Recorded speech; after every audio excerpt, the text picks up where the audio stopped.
As Chancellor of the University, I'd like to welcome you all to this dialogue event. It's exactly the sort of debate which a great university should promote. As you know, we're going to listen to a discussion about the nature of human beings and the question of their ultimate origin. The fact that there are so many people crowding the Sheldonian, the fact that there are two other theatres in Oxford which are packed, and the fact that the proceedings are being streamed live on the web to all parts of the world does underline the importance of this event. I'm told that they're listening or going to listen to you in the middle of the night in Australia. We listen to cricket in the middle of the night. They listen to these more important matters, which just shows the difference between Australian culture and British culture. Obviously, the fact that there are so many of you here this afternoon is largely because of the eminence of our debaters, Dr. Williams, Professor Dawkins, and Sir Anthony Kenny, not only one of Oxford's great philosophers, but perhaps even more important, the former Master of Balliol. It is wonderful that both Dr. Williams and Professor Dawkins, who of course have been associated with the university as teachers and scholars over the years, have come to Oxford this afternoon, have come to the Sheldonian for this debate, so we're tremendously grateful to you. Now, there are many charming things about this theatre. As some of you who don't know already will discover, they don't include the seating. But if you think you're uncomfortable, you should try that throne up there, which is a complete nightmare. But one of the charms is, of course, the recently renovated ceiling, which shows, which has a depiction allegorically of the descent of truth on the arts and sciences, which is, of course, what we're going to experience during the course of the next hour or more. So without any further remarks, I'd like to ask Sir Anthony Kenny to chair and, I'm sure, take part in the discussion. Thank you both. Thank you all very much.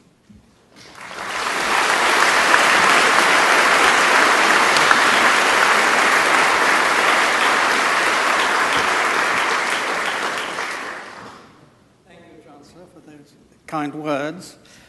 I'd like to make a few housekeeping remarks initially. The discussion will last until 5:30, but it will end quite promptly. We are all agreed that we would prefer there to be no applause, please, until, if you feel like it, at the very end. A number of you have been kind enough to submit questions in advance. Questions have been circulated to the three of us. And what will happen is that if at a suitable point in the debate it appears to one or other of us that a question is particularly apposite, we will then read it from the cards which have been provided. I'm sure we all have cards in our own hands, but it's nice to have these trumps which have been supplied. We are each going to make a brief introductory statement of our position, and then the discussion will, we hope, flow freely.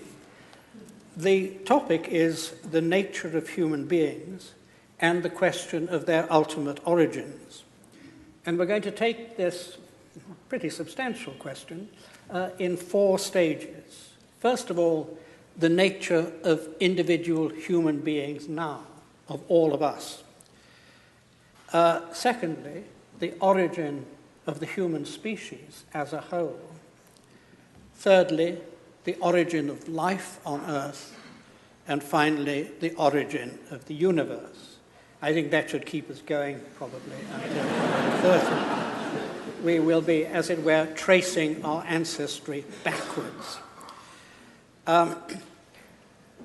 Neither of my fellow symposiasts need any introduction from me, but I'd like very briefly to introduce myself and say why I am sitting between these two protagonists. I'm myself a philosopher, and I'm an agnostic about the existence of God. I don't know whether there's a God or not. I'm open to persuasion, either way. I'm flanked by two people who claim to know the answer to the question I don't know the answer to. So I sit here as a representative of ignorance. Archbishop, may I ask you to introduce yourself? As well as being Archbishop of Canterbury, I've, over my career, taught theology and some philosophy in universities, particularly in this university and in Cambridge. I have a long-standing interest in the history of theology and the history of what we rather unhelpfully call spirituality, that is, how Christians pray and understand their praying, and also a long-standing interest in the arts in general, and literature and drama and poetry in particular. So some of that will probably creep into what I say later. Do I say any more at this stage about the subject matter? Perhaps, yes, I think you would. Yes. Well, let me then, to kick things off, venture a sort of definition. Human beings, it seems, are the only bit of the universe we know about that talks about the universe. The only bit of the universe we know about that seeks to represent the universe and makes claims about truth-telling. And because of that, we, as part of that universe, are able to affect the ongoing life of the universe in certain ways, some of which we understand clearly and some of which we don't understand at all clearly. There is, in our understanding and our knowing, an element of what you might call feedback into the life of the universe. And I guess that one of the things we might want to talk about is what kind of difference it is that human beings make, the nature of the freedom we exercise, or independence, within that universal order. But within that, I would say human beings as language users have a particularly powerful central role, and that's a question to our understanding: why and how do we use language? The relation of language and consciousness in this making a difference to the environment we share. It's not a matter of absolute discontinuity with the animal world around us, far from it. But if we are looking for distinctives, this seems to be the area where we look. And just to conclude a very brief position placement, it does seem that we live in a universe which, while we would all have difficulties, I suspect, with calling it anthropocentric, is anthropogenic. It's the kind of universe that has produced conscious language-using subjects, that is, us. And part of what we're looking at today is exactly how we understand that, whether there is a question we can answer about the origins of such subjects in the universe. So I think I'll leave it there. Thank you. Well, first I'd like to say what a privilege it is to be discussing with Archbishop Williams. I was very interested in the way you began, and it reminded me of two things which Julian Huxley said. One was evolution has become conscious of itself, and he meant in humanity.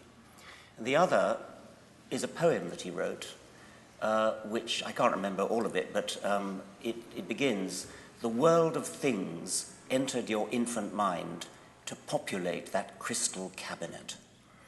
And I think that resonates with what you were saying, Archbishop, about the uniqueness, as far as we know, of humanity as being capable of, as I would put it, getting a model of the universe inside our heads.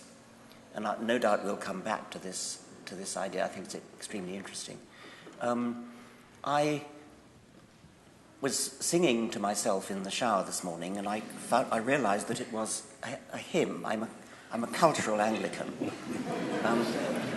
I'm not going to sing it now. I will just say it. It's a hymn that we probably all know. It is a thing most wonderful, almost too wonderful to be. I'm afraid the hymn goes off the rails rather after that point. That's when it picks up. But I think that it is a thing most wonderful, almost too wonderful to be, that at least on this planet, and possibly on billions of other planets, but certainly on this one, the laws of physics have conspired to make the collisions of atoms get together to produce nothing that any physicist would have dreamed of, but to produce things like us, to produce plants, trees, kangaroos, insects, and us, to produce collections of matter, collections of atoms that don't just obey Newton's laws in a passive way. They don't obviously disobey them, but not in a passive way, but which move and jump and spring and hunt and flee and mate and think, at least in our case, which is a quite astonishing thing to have happened, and we know since 1859 how it happened. And it's almost too wonderful to believe, but we have to believe it because we now know it's true. It's almost too wonderful to believe that the laws of physics, working through this very remarkable process that Darwin called natural selection, has produced these gigantic collections of apparently purposeful beings, which look overwhelmingly as though they had been designed. They carry a terrific illusion of design which fooled humanity until the middle of the 19th century. Now, I think that Darwin's achievement in doing that was not only a magnificent achievement in itself, but it was a triumph of science which can be generalized to science generally, because once Darwin had solved the problem of how you can get big, complicated, purposeful, and apparently designed things out of very simple beginnings, once Darwin had solved that problem, it then gives courage to the rest of science that the same thing can be done in general, and that we shall end up understanding literally everything as springing from almost nothing, or according to some modern physicists, even literally nothing. And I think that that is a truly wonderful thought. When I say almost too wonderful to be, it's a thought that is extremely hard to comprehend and believe, and many people have great difficulty in believing it, and resort to what, in my view, is an unsatisfactory resolution to the problem, which is to say, an intelligence did it. That seems to me to be an evasion of the question, an evasion of the scientific responsibility to understand how things come about, how complicated things come about in terms of simple things. So I'll stop there. Thank you. You began by agreeing quite a bit with each other, and then tended, you particularly, Richard, to some disagreement. Before I stoke that disagreement, I'd like to make sure that we do agree on three very simple things. That is, that the three of us all believe in truth, namely, that there is such a thing as objective truth, and it's not just an ideological construct to keep the lower classes down, or whatever postmodernists say. Secondly, that we all believe in logic, that is, that we think that if two statements flatly contradict each other, they can't both be true. And thirdly, that we all believe in science, that we think it is one of the greatest of human achievements, and that we all owe the scientists of many generations a great debt of gratitude for the way in which they have improved the world. Is there any dissent to that, or qualification? No. Now, can I suggest a line of disagreement, or ask for clarification of what you said? You said that the laws of physics were, of course, never disobeyed by atoms, and I'm sure that's true. You also said the laws of physics have created us.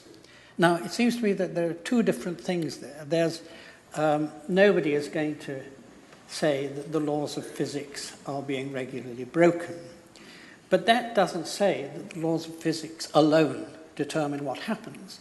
In a game of chess, nobody breaks the rules, but the rules of chess do not dictate the game. That, of course, is absolutely true, and the equivalent of the rules of chess would be natural selection, the process of random variation, random change in the genetic codes, followed by non-random natural selection. And it is the non-random process of natural selection filtering the random input from mutation, which ultimately creates living things. So the laws of physics are being obeyed all the time at the lowest level, and the complexity is the same sort of complexity as when you play chess, when a computer plays chess, when a computer does anything for that matter. I mean, computers are only machines in which electrons are whizzing around obeying the laws of physics. But the layers of complexity on top of that, the layers of software complexity, produce the ability to play chess or do a spreadsheet or whatever it is. And that's where one of my questions comes in. You spoke about how Darwinian selection offers a complete explanation of how we are here and why we're here. Darwin doesn't seem to me to have very much to say that helps with the problem of consciousness, which both philosophically and scientifically remains an enormous area, which I don't see very much advance in the scientific explanation of. And one of the things which makes me wary of simply saying we have recourse to the laws of physics and that's it, is the question of consciousness. What is it that grounds the first-person perspective, which we are currently sharing in this discussion? I agree that is deeply mysterious. As a materialist, I suppose I'm committed to the view that consciousness is something that emerges from brains, within brains. Nobody understands how, and I regard that as one of the problems for the future. And I think it will be solved eventually by a combination of neuroscience and computer science, probably. What I would say is that when one identifies a problem that science has, such as consciousness, and says, we don't yet understand X, and it happens to be consciousness in this case, then we should remain agnostic, as Sir Anthony has said. What we shouldn't do is immediately jump to, I don't understand it, therefore it must have something to do with God. And I'm not suggesting that we buy in God to get us a cheap get-out-of-jail card on consciousness. But what I am interested in is what it means to say that this is the kind of universe in which consciousness will happen given these coordinates. Because it seems to me that the question is not, is there some point at which God interferes to say, let there be consciousness? The question is, does an entire universe, a system of physical law which produces something not obviously physical, does that require some context of intelligence that is not simply the intelligence of one finite? I think that's the question we're going to be discussing in our fourth stage, the origin of the universe. I'll back off. Without leaping straight to God, can I ask about the soul? Consciousness is something we share with animals. A lot of the higher animals are conscious too. So if we're talking about something special to human beings, I think it isn't consciousness. But many people have thought that human beings have special souls, souls which are different from any animal psychic organism, and souls which are immortal. Can I ask if you think that is correct? I'd want to go in between those two poles of consciousness as an obvious fact about animal life and something called the soul, and ask about self-consciousness, about the capacity of human beings to tell stories about themselves. We are beings who tell ourselves about ourselves, ask questions about ourselves. St. Augustine saying, I have become a question to myself, as a definition of the life of human spirit. We tell jokes, we fantasize, we empathize, we even pray. All of that is an activity of self-reflexive consciousness in a way which doesn't seem to fit at the animal level, and that seems to me to have something to do with the fact that some of us believe we are capable of a relationship with that unconditional creative energy that we call God. And all of those things about our self-awareness, about our self-questioning, have their home in the context of material beings who are nonetheless capable of that sort of relation. So I'm wary of talking about a soul as if it were, as in the cartoons, a rather ghostly form of the body that sort of flies away into the middle distance. And I'm happier with a tradition you'll be very familiar with, talking about the soul as the form of the body. This is how this particular kind of material being has meaning, has communicative and self-communicative capacity. And is this capacity for self-consciousness, the Aristotelian type of soul, is that created by God in each individual, or is it inherited from the individual's parents? I don't believe it's created directly by God, as if there is a list in heaven that God ticks off, sending people down in strict succession. It's something which, as several of the early Christian theologians say, emerges in the material life of people subject by subject. It's, to me, very interesting that in the 4th century you have a theologian like Gregory of Nyssa saying some quite evolutionary sounding things and saying, well, the soul doesn't come in separate. The soul is what gathers all this together when the material processes of development are complete. It's not that extra thing which has to be injected. Do you believe in a soul, Well, Richard?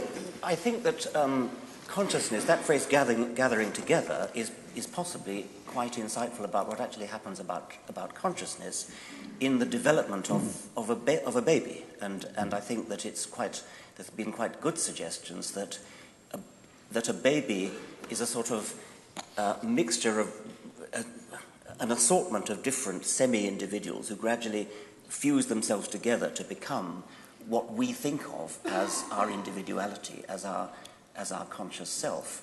And I think there are some philosophers who feel that consciousness should be seen as a kind of illusion to bring together all the different aspects of our mind. But I thought, Archbishop, you didn't really answer what Sir Anthony was asking, because he wanted to know whether you believe the soul survives death. And You didn't actually ask me that, but I'm quite happy to come to it. I thought you did you? At the very beginning, but Yeah. you're quite right, I didn't in the last moment. But please answer.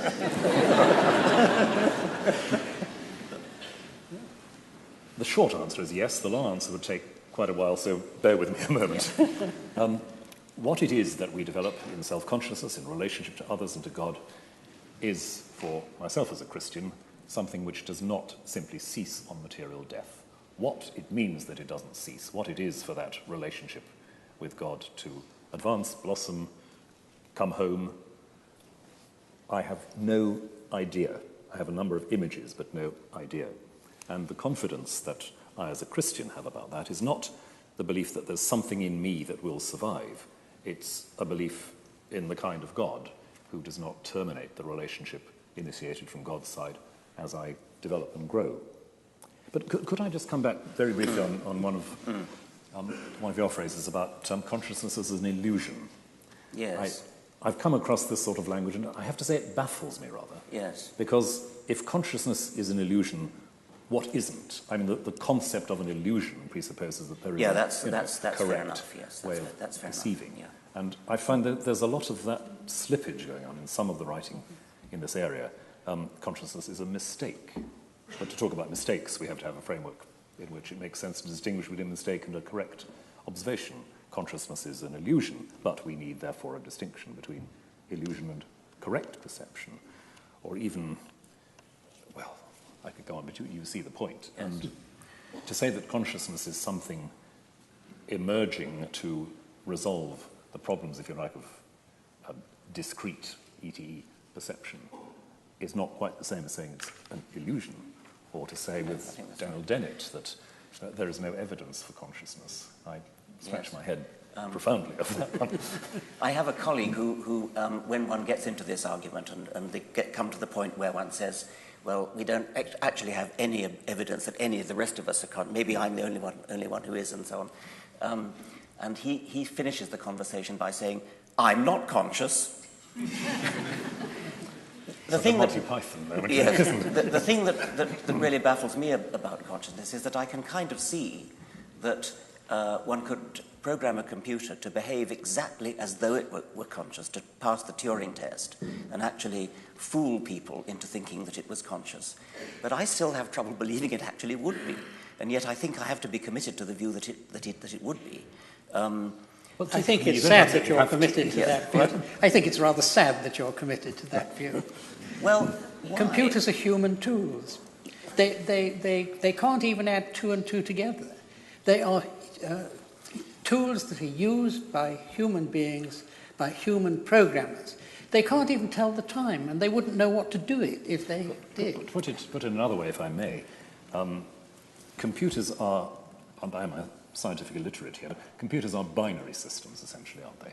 That's what they work on. At bottom they are, yes, but that may not be a very helpful way to put it. But if they are fundamentally binary systems, does that mean that the way the human mind operates is invariably and always reducibly binary, or are there other? Oh no, it's just a technical convenience that they're binary. I mean, what matters is the software, which builds upon the binary events that are going on at the base. But then the question is, isn't it, whether the binary-based system of a computer can, given its dependence on input, given its dependence on certain fixed processes, whether it could move towards a state that was not, like our minds, able to operate in a non-binary. No, I think it's a red herring where the binary. I mean, you could have a quaternary computer or an octal computer. I mean, it's just accidental that it happens to be an engineering convenience that computers are binary. Once you get into the realm of software, you can forget about there being binary. Perhaps I could follow up Rowan's point by asking whether you think a computer has free will and whether you think human beings have free will.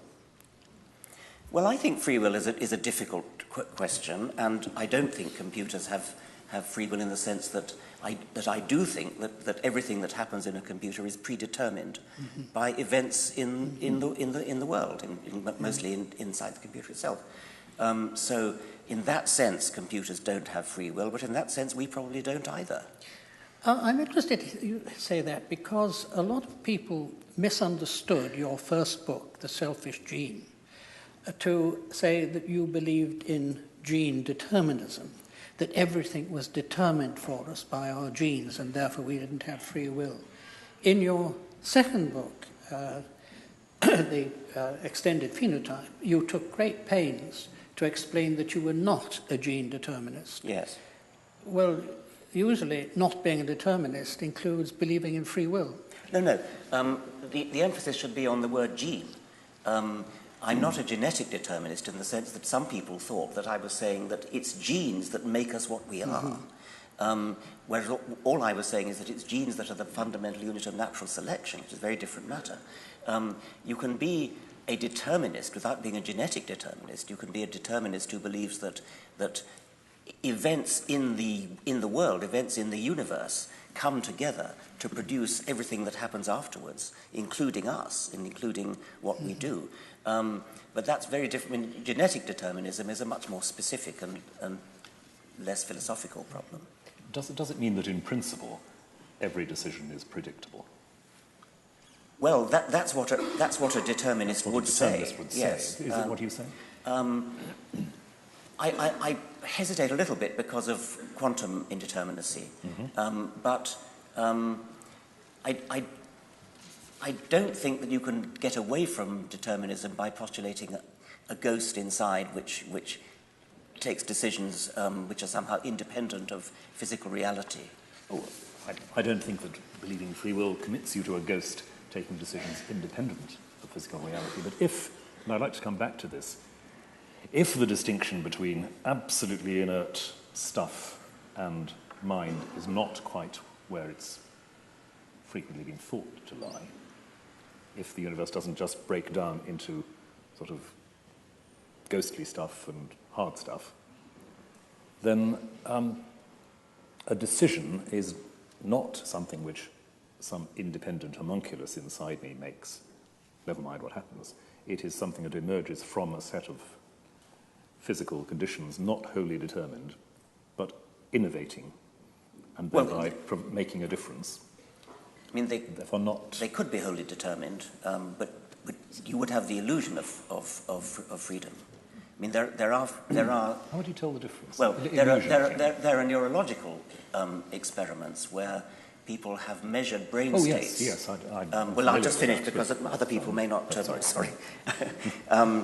There are neurological experiments in which people make decisions like just reaching out for a glass, or at some moment you have to reach out, and they think that I think that I take the decision now.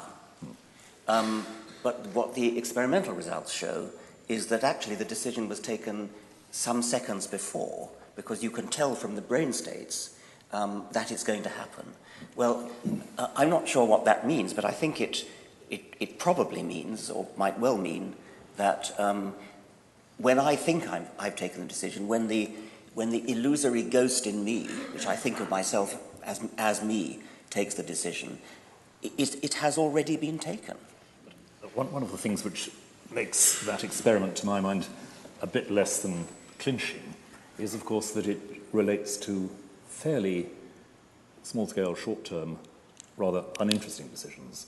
I would be interested, seriously interested, to find if you could map that onto deciding who to marry, who to vote for.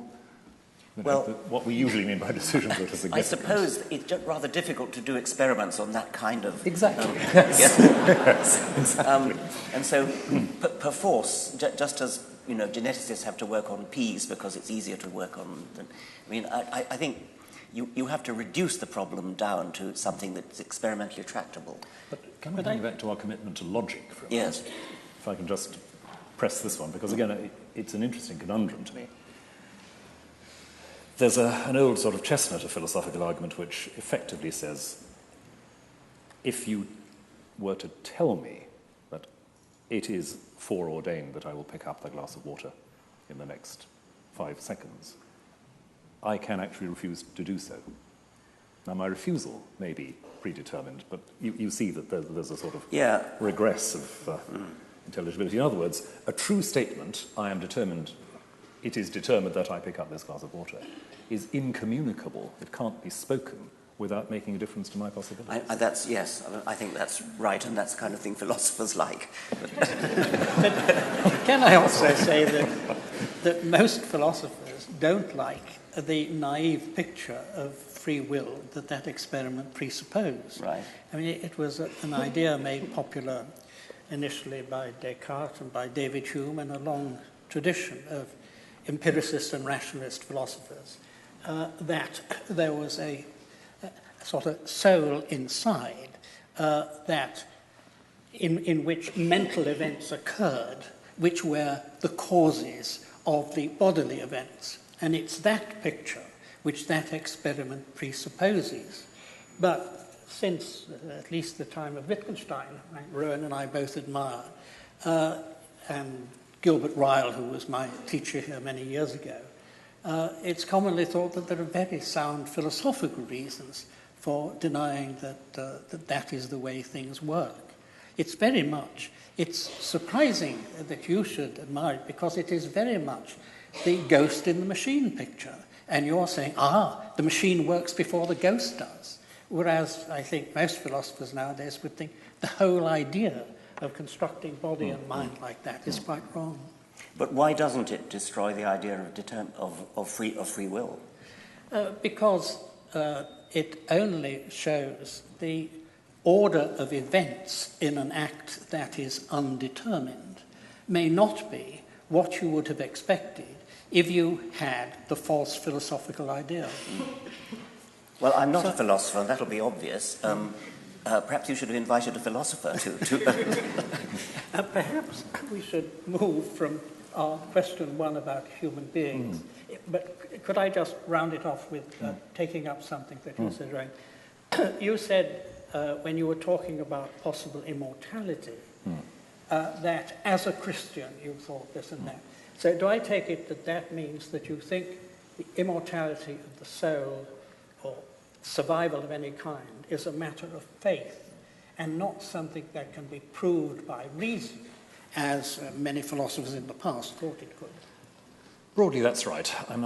I can't think of any strictly philosophical arguments that would help here. And although it's interesting when people talk about near-death experiences and things that apparently suggest consciousness operating from a point of view outside the body, I don't think that settles a theological point. I would embed talking about my hopes for eternal life in the specific Christian discourse revelation that I accept. So I wouldn't be looking for a knockdown argument about immortality there. Yeah. Well, may we move on to stage two, the origin of the human species? And I'd like to start it off by reading one of the questions which was sent in by Dr. Robert Gilbert, fellow and tutor in biochemistry, Magdalen College. And he says, do you think that human scientific knowledge can be wholly explained by biological evolution? Would you like to start? I don't even understand what that means. I mean... Presumably he means the existence of people like you who have a lot of scientific knowledge. If he said, do I think that humans can be wholly explained by, or the existence of humans can be so, I would say yes. But scientific knowledge is something that humans have in their brains. So I suppose the answer is yes. I can't think what else you'd need to explain humans, or indeed any other animal, than biological evolution. And I presume we all accept biological evolution.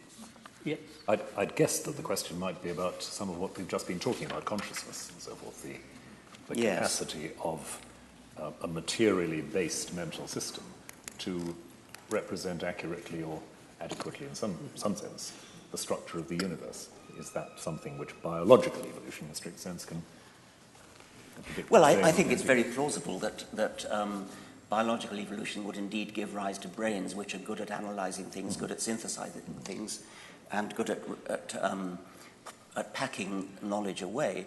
But it's undeniable that the human brain does things which are far beyond what you would expect of a creature that merely has to survive in the Pleistocene of Africa and hunt wildebeest and find waterholes and things.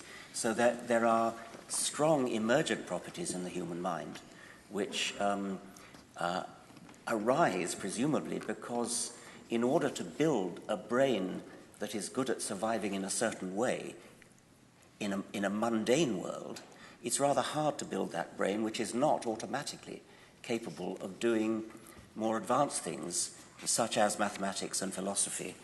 In rather the same way as computers were originally designed as calculating machines. And then without any modification, it turned out that they're also very good at playing chess and drawing pictures and doing all the other things that they do. I find that very interesting because you're suggesting there that the brain, in order to do the job in the evolutionary niche that it has to do, has to have a capacity in excess of the merely functional problem-solving niche-based. Yes. Or if not has to, at least a way of life was discovered by our species in which it did. Yes. You know, other species do it differently, of course, but You asked if we all believed in biological evolution, and I take it we all do, that we might differ at the explanation of it or the extent of it. And I'd like to put to you, Rowan, the question whether you accept that the first human beings had non-human ancestors. Yes, I do. And do you think that there was any divine intervention at the point when the first humans evolved from their non-human ancestors? Well, I think there's, from where I start, there has to be a point in the story at which the proto-human becomes conscious of what I'll call in shorthand a call from God or an address from God. Again, I'm wary of saying God somehow bends down and tinkers with the machinery, but that there is a point, if you like, implicit in the whole process from the beginning, a point at which it will be possible for that proto-human to be conscious in another way, including the consciousness of the divine. And that, I would say, is the beginning of what I would regard as humanity in the image of God. I have a problem with the very idea of the first human. I think there never was a first human, in fact. I mean, because it's all a gradual change. And, I mean, perhaps I could ask Archbishop, I mean, do you think there was a moment when, as it were, the last Homo erectus parents looked down fondly at their baby, which was the first Homo sapiens? I mean, I suspect the Pope probably does think that, because he actually thinks that God did intervene and inject a soul. I'll ask him sometime. Yes. I think you're right that saying that there is a first human being, in a simple sense, is problematic on all sorts of levels. But the point at which I would want to begin to call such a being recognizably human, put it the other way around if you like, is the point at which I would see that evidence of a self-awareness and God-awareness. Now, I haven't access to that. I don't know what was going on in the mind of the Homo erectus, Homo sapiens crossover period. But that's what I would have to say. Don't you think that self-awareness, it might itself have been a gradual sort of emerging thing rather than a sudden... I mean, people do experiments on chimpanzees, which they call self-awareness experiments, where they put lipstick on the cheek or something and see whether the chimpanzee, when it looks in a mirror, says, that must be me, and starts to... Well, that's one attempt that experimental psychologists have made to investigate self-awareness. I should have thought there is self-awareness way before you would even start to call it human. I don't... Sorry. I was going to ask about this blurring between the two. Does that mean that there is not a point when a new species emerges? I think so, yes. I mean, there may in some special cases be a macro-mutational step where, this happens in plants especially, where a new species just suddenly comes into existence and is instantly incapable of interbreeding with the old one. But in animals, I think generally it's not the case that there is a sudden moment when a new species comes into existence. So there's going to be happy interbreeding between not quite humans and let's say humans. Suppose we did a thought experiment in which we could go in a time machine back to anywhere we like in history, in evolutionary history. Then you would gradually have a fading out of the ability to interbreed as you go further and further back. Mm-hmm. So if you did the thought experiment of hopping backwards in, say, 100,000-year steps in a time machine, and at each time you land and you take on board one passenger, and you cart that passenger back another 100,000 years, and then you see whether you can interbreed with the chaps that you meet when you get there. I'm suggesting that maybe 100,000 is too long, maybe 10,000 years. That every 10,000 years stop, the most recent additions to the passenger list will always be capable of interbreeding with the next lot, and probably the next but one. But that there comes a point when the next but 10, for example, can't interbreed, and it's a gradual fading out of ability to interbreed. And interbreeding, by the way, of course, is the standard criterion for member of the same species. You don't have any problem with language emerging by natural selection? Well, that's very interesting because, language, true syntactic language, as opposed to the many communication systems that non-human animals have. Recursive, self-embedded syntactic structures. That seems to be uniquely human. And I had always supposed by recursive syntactic structures, you mean having words in it like if, not? That's right, yes. The adjective noun or the adjective noun, which adverbally verbed in the verb of the noun, all that sort of, which no other species can do. Now, there is some very interesting evidence that I think there are 2 or 3 genes, I've forgotten what they're called, which have mutated so that they're different in us from chimpanzees. There are lots of other genes that are, but these particular ones are of great interest because when humans, mutant humans who have reverted back to the chimpanzee state, can't talk. And so the suggestion is that what was required for language to evolve in humans was that at some point, this could have been a rather sudden moment when a particular mutation occurred, which enabled humans to use recursive syntax. And if that were true, it would be a remarkable example of a sort of major step in there really could have been a moment when the child could talk and the parents couldn't. It's a problem who the child talked to, of course.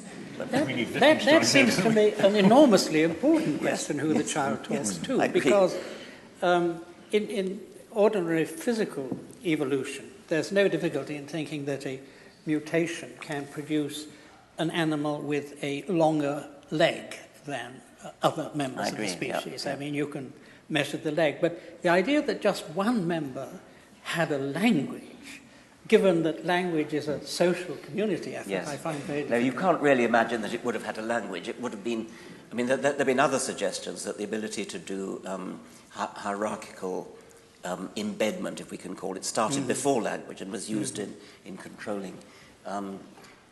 Presumably the child would just have shouted at its parents until they shouted back. Just as if you listen to those chimpanzees who have been taught various versions of human language, like sign language, claims are made that they are doing it properly. But I think the consensus is probably that when Washoe, the chimpanzee, says, "Please give me a banana," what she's really saying is, me, banana, banana, banana, gimme, which I think that the mutated humans can do too.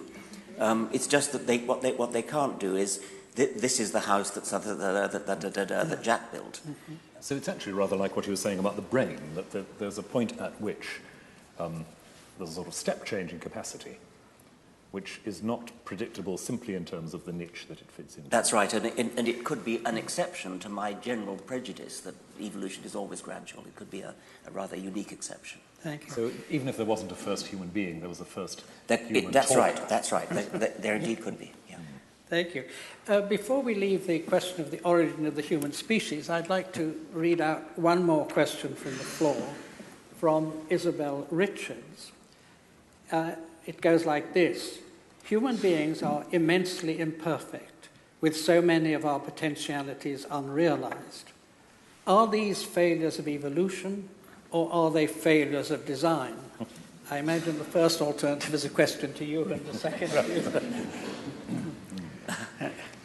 Well, there are numerous imperfections in not just the human body, but in many animal bodies, and they are extremely revealing because they are, they won't surprise anybody on this platform, but to an American fundamentalist creationist, they're quite worrying because they're things that no designer could possibly have perpetrated.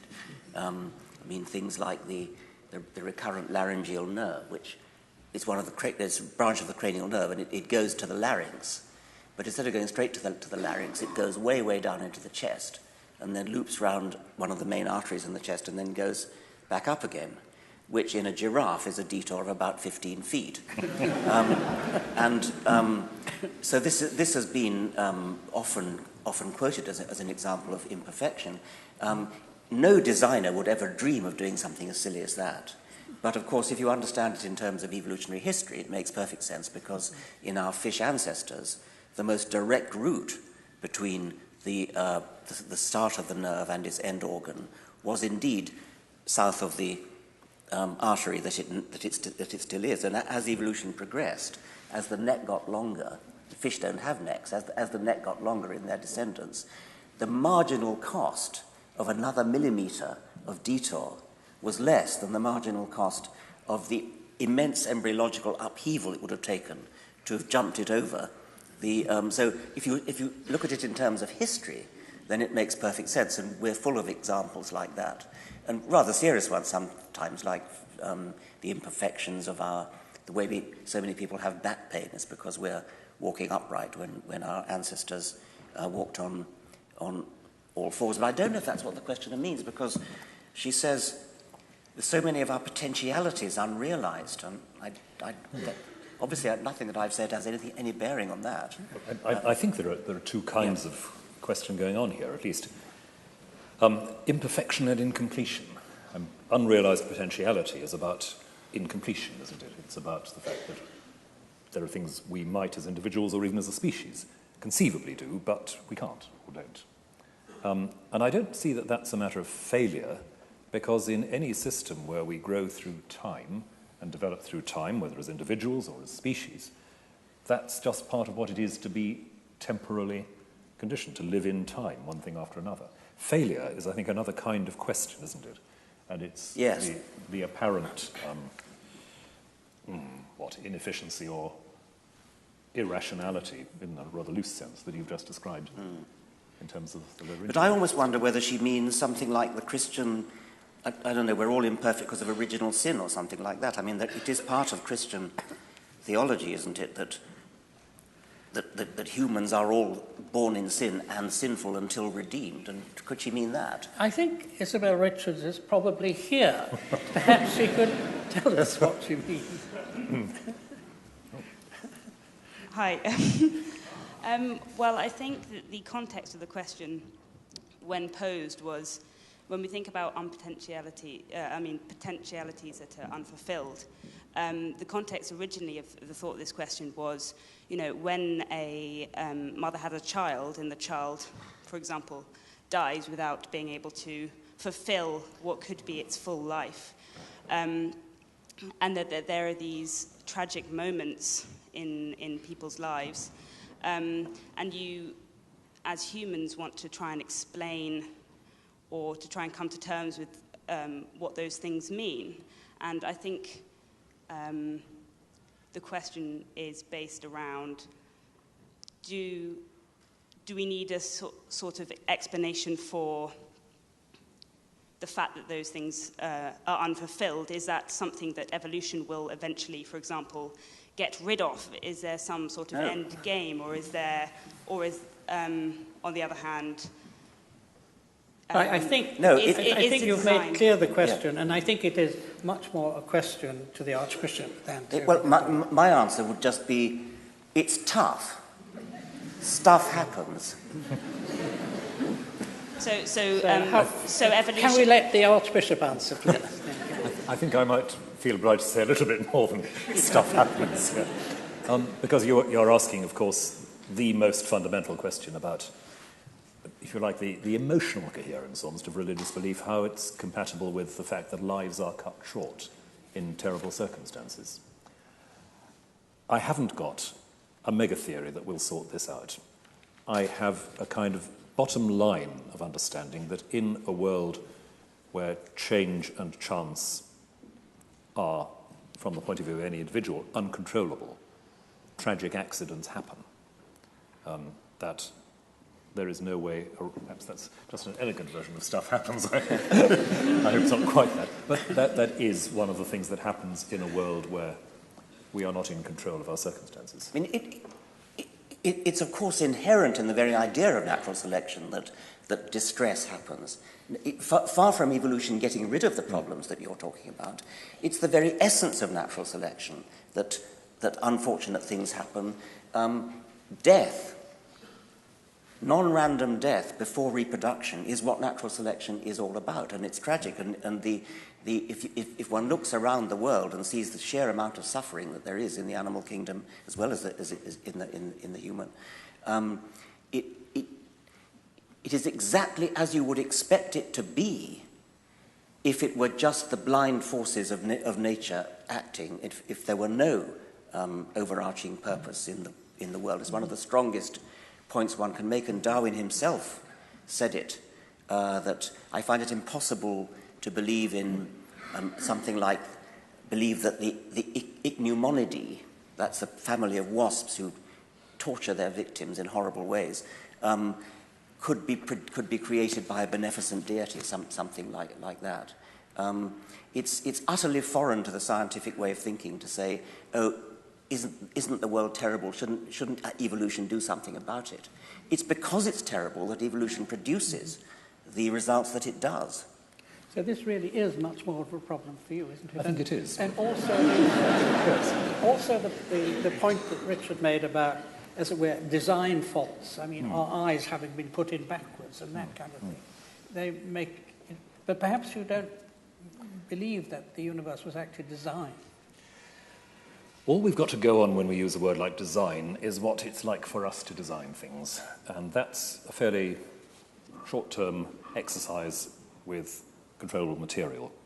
I don't know, for obvious reasons, what it might be like to create a universe. I avoid the word design there. That there should be a universe which is intelligible, that it hangs together, that in various ways its processes converge to certain ends. Yes, that's part of what I mean by believing that God created the universe and that our God is an intelligent God. That involves God in what I'd call the micromanagement of the process, so that there are, rapid excursions to adjust the mechanisms when they're not doing well. That I find very difficult, because it runs straight into the worst, morally the worst kind of case that you're talking about. If God can do that, why doesn't he do it more? Can we move now on to our third topic, the origin of life? How did life originate on Earth? And it seems clear that the origin of life can't be simply explained in Darwinian terms, because Darwinian explanation assumes true breeding populations. Yes. So this seems to be rather more of a difficulty for you than it is for Yes. the... That's of course true. Natural selection explains an enormous amount once it gets started, but it can't start until you've got genetics. And so there has to be a kind of protogenetics before there's life, meaning that there has to be self-replicating molecules, is probably the best way to put it.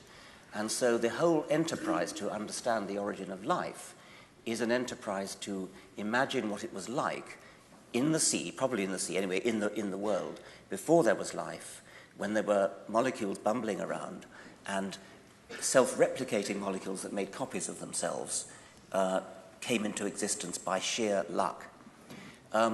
This is an event that only had to happen once, unlike all the subsequent things that happened in evolution, where there's a repetition billions and billions of times of the same kinds of things going on. The origin of life would have been, I'm not saying it was a unique event, but it doesn't have to be any more than a unique event.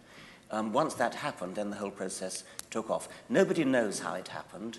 There have been various theories about it, and the currently most fashionable theory is the so-called RNA world theory, where the idea is that the original genetic molecule probably wasn't DNA. It almost certainly wasn't DNA. DNA is too complicated. But it could have been RNA or something like RNA, which has the property of being a good catalyst, a good enzyme, as well as being a good replicator. And those are the two properties that you need. DNA is a very good replicator, but a terrible catalyst. And protein is a good catalyst, but a terrible replicator. RNA is reasonably good at both. And so it's possible that it all started off with RNA, and then the twin functions diverged, and DNA, as it were, usurped the replication function, while protein usurped the enzymatic function. That's the most fashionable theory now. I would like to say a little bit more about how improbable it might have been. I said it required sheer luck. And there is an argument, which I've put before, that it could have been an absolutely stupendous stroke of luck. And this is quite an interesting argument. It uses the anthropic principle. Since we know that there are probably about 10 to the 22 planets, at least, in the universe, the number of opportunities for life to evolve staggers the imagination. It is conceivable that we are alone in the universe, and actually quite a lot of people think we are and would want to believe we are. If we are alone in the universe, then it follows that the origin of life on this planet was a quite stupefyingly rare and improbable event. And that would be a very odd consequence, because what it would mean is that when chemists look for a theory like the RNA world theory, when they look for a theory, they're not looking for a plausible theory at all. They're looking for a highly implausible theory. Because if it were plausible that life could originate on a planet, then the universe would be crawling with life.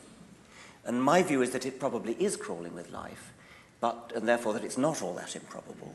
But by crawling with life, I might mean only 1 billion independent life forms have evolved. And 1 billion is such a tiny number compared to the number of planets that there are in the universe, that these islands of life in the universe could be so spread out that they never have any chance of meeting each other or even knowing each other.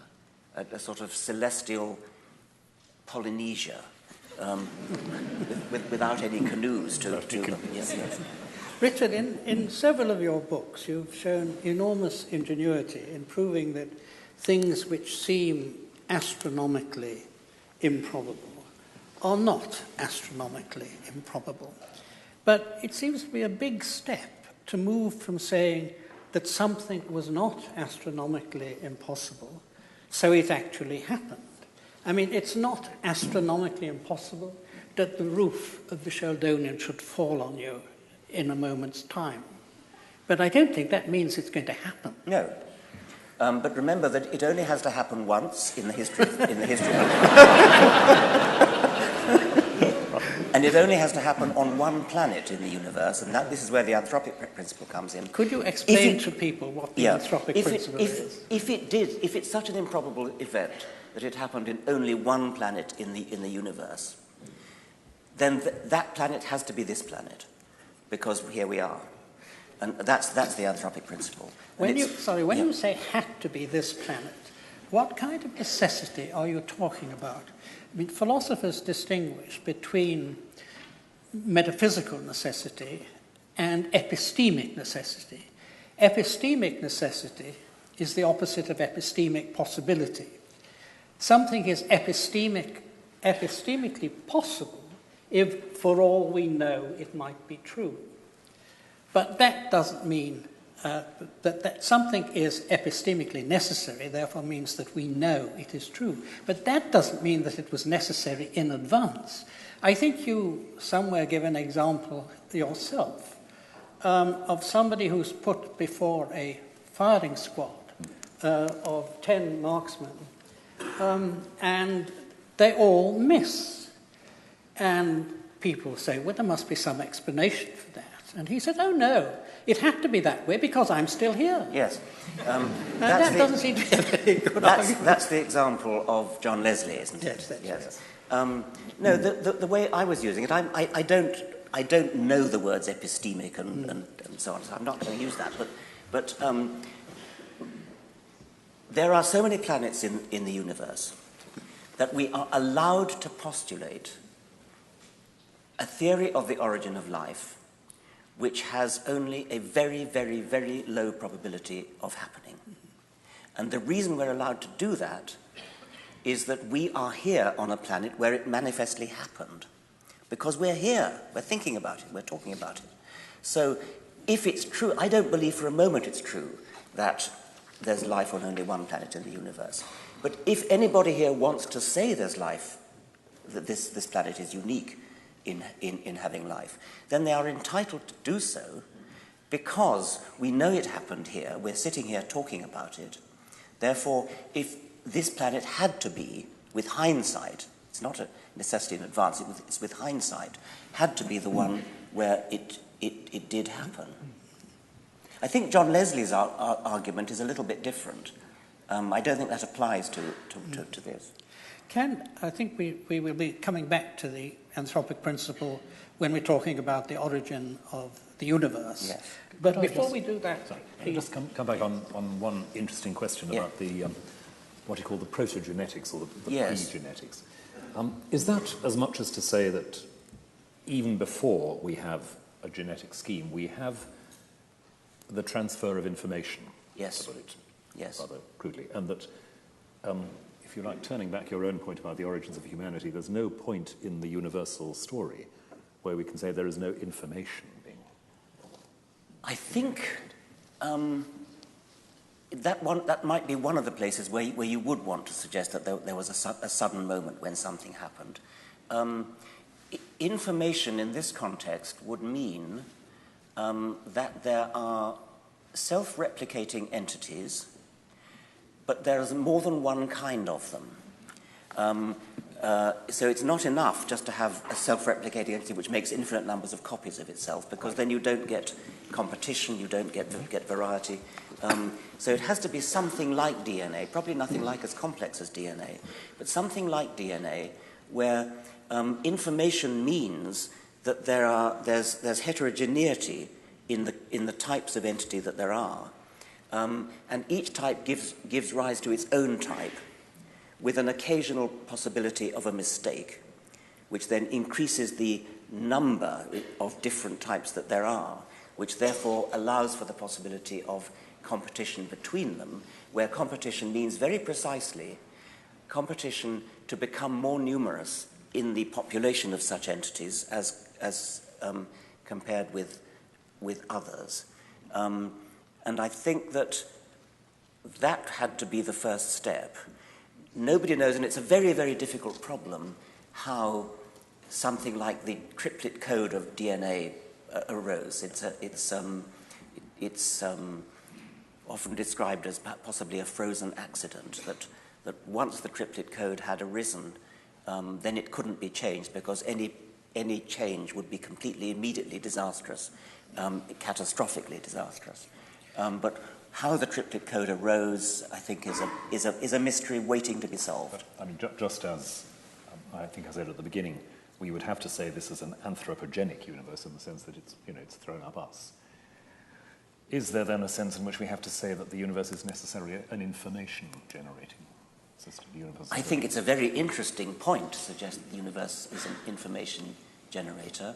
I mean, I wouldn't bring us into it. I mean, it throws up kangaroos as well. Sure. Yes, I think it would be fair to say that natural selection generates information. I'm yes. pushing a bit further Yes. back, though, which I think Oh, would okay. encourage Well, you to maybe do, that's but the next Maybe it's the next thing. We're just about to move on to the origin of the universe, I think. But there's a bridging question here from Berry Billingsley. It says, surely if the truth is that the universe is billions of years old and life evolved, it would have been better when the Bible was written to say nothing about how humans began. Did the writers essentially get it wrong? This is probably one for me. I can't imagine that the biblical writers were, if you like, faced with a set of options, including telling the truth that the universe is billions of years old and saying, oh, that's too difficult. The writers of the Bible, inspired as I believe they were nonetheless not inspired to do 21st century physics. They were inspired to pass on to their readers what God wanted them to know.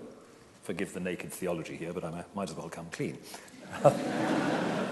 And that means reading the first book of the Bible, what I look for is the basic information, in a slightly different sense from what we were talking about just now. The universe depends on God and God's freedom. Humanity has a very distinctive role in that universe. And from the first measurable moment, humanity has made a rather conspicuous mess of that role. That's where the Bible begins. That's what I need to know, so to speak. And I don't think that it makes very much sense to talk about the writers of Scripture getting it wrong, in the sense that there was lots of information available and they happened to get on the wrong bits of it. But I wonder, when you say humans got it wrong, I mean, presumably... Oh, original sin. Yes, quite. Earlier. But I'm baffled by the way sophisticated theologians who know perfectly well Adam and Eve never existed still carry on talking about it as though it had some profound wisdom to impart to us. In an allegorical sense, I mean, that I presume is what you mean. Pretty much. It's, again, something which isn't just a 21st century invention, but it's a way people have read Genesis from very early on. But I don't understand why you really bother, because when you think back to who wrote Genesis, there's no reason to think that they possessed any particular wisdom or knowledge. Why would you want to waste your time reinterpreting Genesis to make sense of it in the 21st century? Why not just stick to 21st century science? If I want to answer 21st century scientific questions, then I stick to 21st century science. If I want to understand my moral and spiritual position in the universe, I reserve the right to go back to Genesis. Yes, but why don't you then talk about moral and spiritual problems as you wish to talk about them? How does it help to go back to what somebody wrote in whatever it was 800 BC? Well, presumably, Rowan thinks that in a certain sense they were written by God, not by these humans. I mean, and since he has been sporting enough to bring God into the discussion, you, I think, Richard, believe you have a disproof of God's existence. No, I don't. You were wrong when you said that. I constructed in the God Delusion a 7-point scale, of which 1 was I know God exists. 7 was I know God doesn't exist, and I called myself a 6. Why don't you call yourself an agnostic then? I do, but I think it's you are described as the world's most famous atheist. Well, in not a book by me.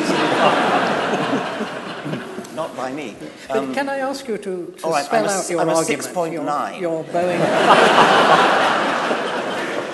But you have your Boeing 747 argument to show. I mean, highly improbable. I believe that when you talk about agnosticism, it's very important to make a distinction between I don't know whether X is true or not, therefore it's 50-50 likely or unlikely, and that's the kind of agnostic which I'm definitely not. I think one can place estimates of probability on these things, and I think the probability of any supernatural creator existing is very, very low. So let's say I'm a 6.9. But that still doesn't mean that I'm absolutely confident, that I absolutely know, because I don't. But I was asking for your reasons for the high probability. Okay, the reasons for the high probability are that complicated things that appear to be designed, don't just happen. They, as Darwin showed us, and this is what I meant right at the beginning when I said that Darwin's achievement gives us confidence. And the confidence that he gives us is because he showed how you can go this wonderful thing, almost too wonderful to be true, this wonderful thing that you can go from extreme simplicity, where there is no design, where there is no complexity, and after 4 billion years, you end up with us.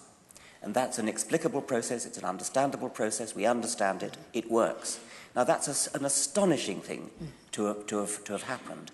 If you then go back and say, oh yes, but I expect there was a God at the beginning anyway, I mean, that completely undermines the whole rationale for doing it. Why bother to do it if you're going to, having explained how it took 4 billion years to develop complexity and the illusion of design?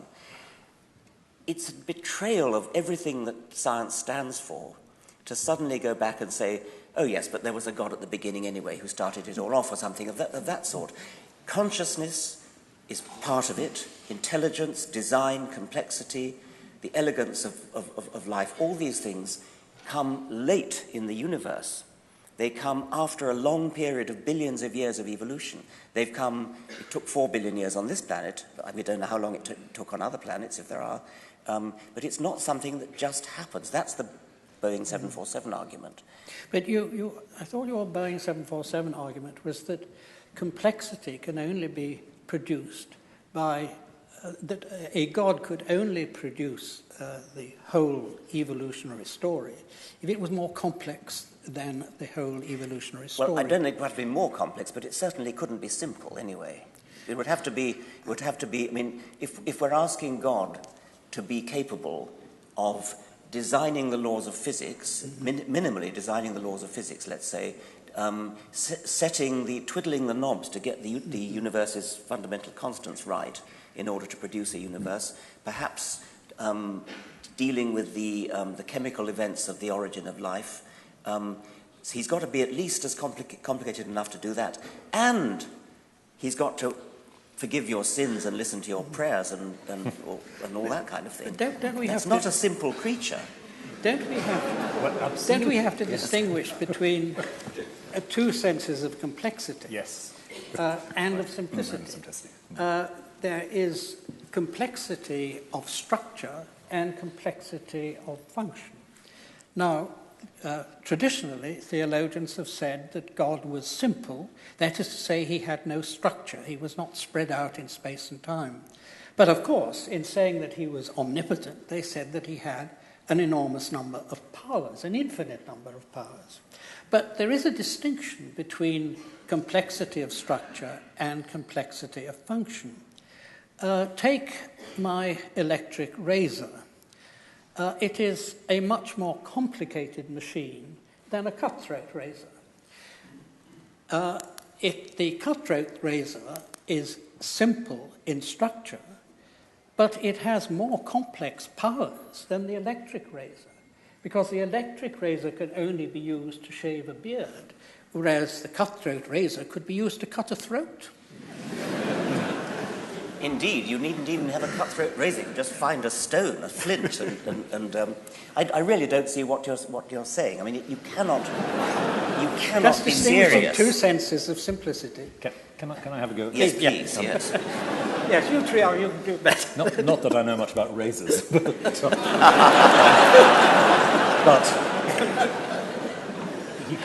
he can't be a simple creature, you say. Well, in a sense, obviously not. We're not talking about a creature. We're not talking about a single structure or a single element within the system. We're talking about whatever it is that sustains the entire system. And I think what Tony was reminding us of is that long philosophical tradition, sorry to go back to philosophy again, which says God is simple in the sense that God is not the result of any process. It's not things that have to be put together. God is such that within that unconditioned actuality that is God, all sorts of things are possible in what he subsequently does, engages with. And that's the sense of simplicity I think that theologians and philosophers have been looking for. I was very struck by your discussion of complexity and simplicity in the God delusion, and had to sit down and think a bit about why I didn't think it was quite on the ball here. But I don't think the language of simplicity as just defined is nonsense. If you're talking about something which does not come to be, it's the sense in which you might say that what David Bohm calls the implicate order of the universe is simple. That is, it's not the result of a process. It is what it is, with all the complexity in it. It's not something that has been put together or brought into being. I have to say that I think the doctrine of divine simplicity is in flat contradiction to most of the other attributes that theologians attribute to God, but I just want to put in a note of dissent. Yes, well, I agree with that. What I can't understand is why you don't see the extraordinary beauty of the idea that we can explain the world, the universe, life. We can explain it from, well, physicists are now telling us starting from literally nothing. I mean, that is such a staggeringly elegant and beautiful thing. Why would you want to clutter up your worldview with something so messy as a God? Because the starting from nothing is so baffling. Interesting you say clutter, because I entirely agree about the elegance and beauty of what you're talking about. I was, if I may say so, I was happy to quote you in a Christmas sermon a couple of years ago on this subject, because, if I may say so, you write wonderfully about exactly that elegance and that beauty, and it's a delight to read. And I find I'm, inspired by that. I don't see clutter coming into it at all, for the simple reason that, as I say, I'm not thinking of God as an extra that has to be shoehorned somehow into this.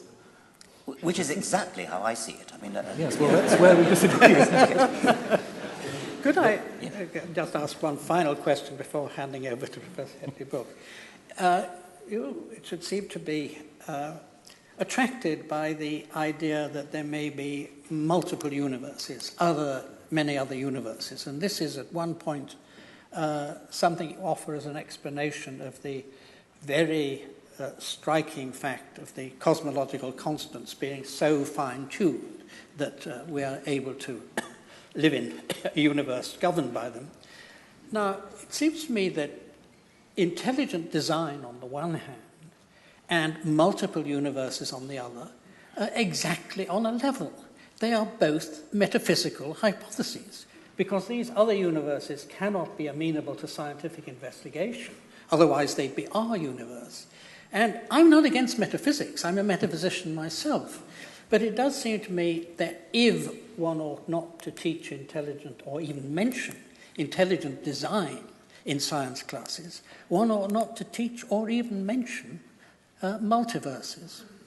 Well, there are no doubt physicists here who will give us the evidence. It's not just that multiverses are invented for the purpose of explaining why the physical constants appear to be finely tuned. There are other reasons for postulating multiverses. It's a kind of analogous situation. I mean, I can deal with the anthropic principle at a planetary level, which is what we were talking about before, where we said that there are so many billion planets, and therefore we can make inferences about the improbability that we are allowed to entertain in talking about the origin of life. It's a parallel argument that's used with the multiverse, where the universe that we're in appears to be finely tuned according to some views. Not all views, by the way, not all physicists accept that. And therefore, in a rather analogous way to how I use planets, there are some physicists who postulate many universes in which each universe has its own versions of the physical laws and constants, and then by the anthropic principle again, we have to be in the kind of universe which is capable of giving rise to us, and therefore it's no surprise that we are. That's only one way in which physicists deal with that question. There are other ways that other physicists do. I think we're about to have to wind up. I just ask you, Rowan, if you would like a final word before we ask Professor Brook to... I'd love to talk more about the universe and multiverse question, but if I could just go back for a moment to the clutter question. Because I do think you've put your finger on one of the things that does seriously divide us. For me, the elegance and the beauty you talk about is an elegance which is, if you like, simply framed by the sense of a God who is, if you like, let's call him the combination of love and mathematics for these purposes, producing this sort of elegance, eternally, unconditionally.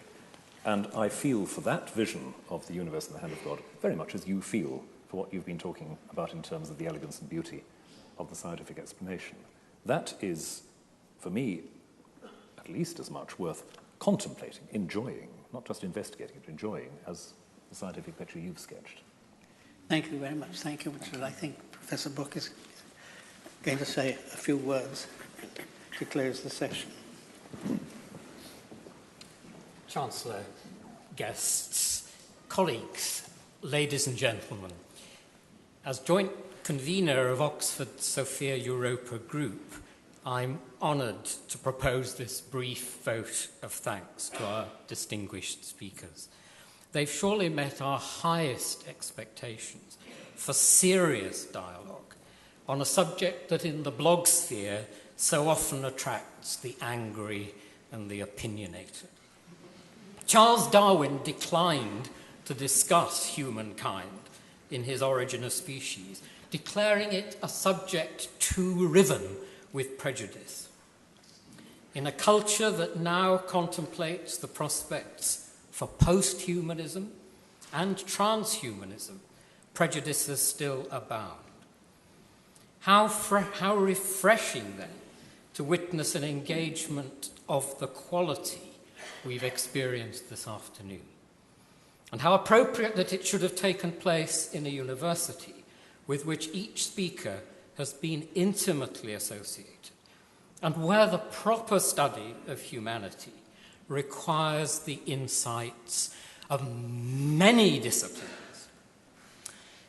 As a historian of science, I might perhaps be permitted a moment's reflection on how high-profile events of this kind leave their mark.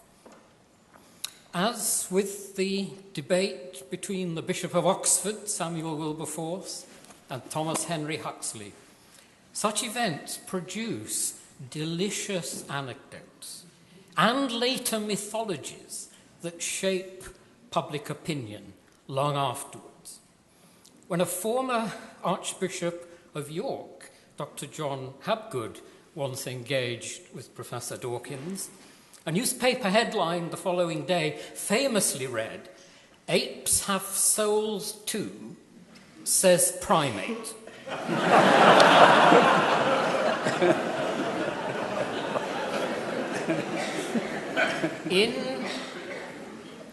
In such debates, there can be no easy victories. Of that contretemps between Wilberforce and Huxley, it was reported at the time that each had found a foe worthy of their steel and made their charges and countercharges very much to their own satisfaction and the delight of their respective friends. This afternoon, we've been privileged to hear three interlocutors even more worthy of their steel. Their contributions will surely have pleased their friends, but they've done far more than that in enriching our understanding and in probing those fissures between theism, atheism, and agnosticism, even if all three were voted 6.9. We should thank all